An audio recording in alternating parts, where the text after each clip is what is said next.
Prophet Ibrahim broke all the idols in the temple, and before long Namrud found out about what he had done. He decreed that Ibrahim must burn in the fire to teach others a lesson.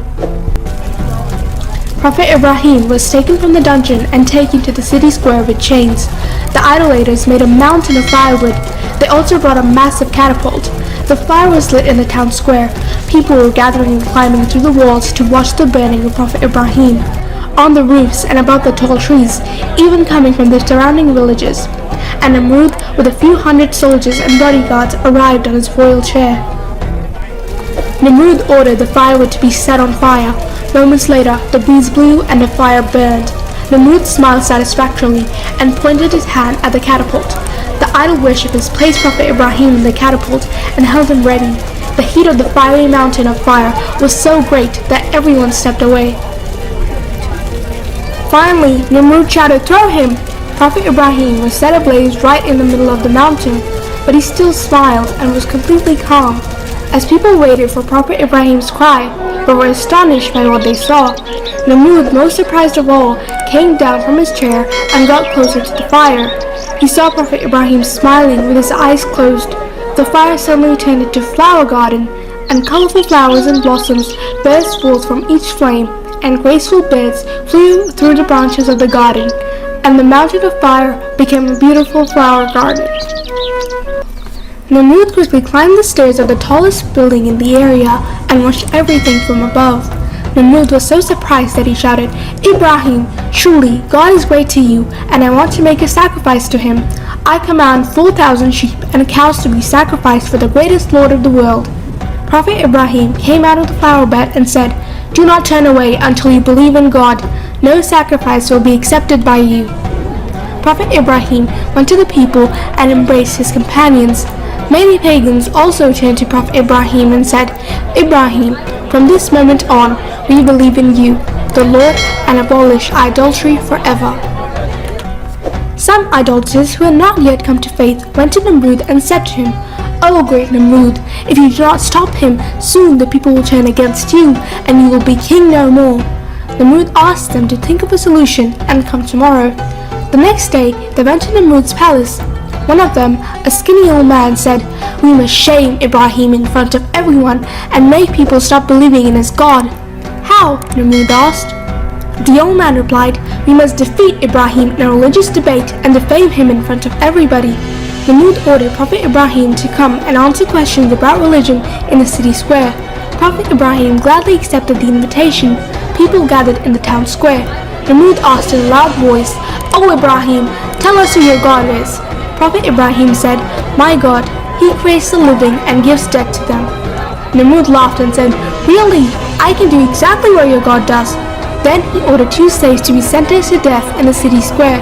He later indicated that one of the 2 slaves would be executed and the other released. One of the slaves was killed in front of everyone. People who were astonished to see the slave executed were waiting for Prophet Ibrahim's answer. Prophet Ibrahim smiled and said, "You can do this, but listen now to who God is. Know that God will bring the sun out of the east and plunge it into the abyss. Now, if you are God, make the sun rise from the west." The people were astonished by this response. Some idolaters abandoned their idols and went to Prophet Ibrahim. They were looking at Namrud and laughing and mocking him. Some also taunted Namrud. Namrud became angry and shouted, "O Ibrahim, you destroy the unity of the people. You cause confusion." The next day, Prophet Ibrahim and his companions left that land. They made their way to the desert and headed to another city. After a few days, they arrived in a pleasant land that was not a city, but it was a land that had water and trees. Prophet Ibrahim told his companions, "We will stay here for a while to freshen up, and we can gather food and water to continue the journey." Prophet Ibrahim's companions camped there. Only fruits from trees were eaten, and the children rested, playing and enjoying themselves after a short rest. Prophet Ibrahim said to his companions, "I will go for a little worship. I will be back soon." Then he left them and headed towards the mountain. He reached a pond in the middle of the road with the carcass of a buffalo beside it. Half of the carcass was in the water and the other half was on land. A few deer dropped the carcass into the water and a few birds came and feasted on the skeleton of the cow. Prophet Ibrahim hid behind a tree to watch that scene. Later, Prophet Ibrahim departed from there. When he came to a quieter place, in his heart he said, Lord, how can all beings rise up on the day of judgment as they die or become dust, or like the carcass of a cow, feed on other animals? God, show me how you raise the dead. At this time, Prophet Ibrahim was revealed. Don't you believe that we can raise the dead? Prophet Ibrahim said, I believe, but I want my heart to rest. God commanded him, take 4 birds and slay them, and then slice them and slice their flesh. Then lay each piece on a mountain. Prophet Ibrahim, without a word, took a peacock, a rooster, a pigeon, and a crow, and did all the instructions God commanded. Call them now. Prophet Ibrahim did as God commanded. The next moment, the pieces of bird flesh were hurried off the mountain, and all came to Prophet Ibrahim, and at a startling pace, even the smallest pieces of birds that had fallen apart came together. The 4 masses were combined to form the birds. The crow, peacock, rooster, and pigeon all came back to their original form. The peacock, as if nothing had happened, opened her beautiful feathers. Prophet Ibrahim, who watched in astonishment, sat quietly on a rock and asked nothing for a moment, neither wavering.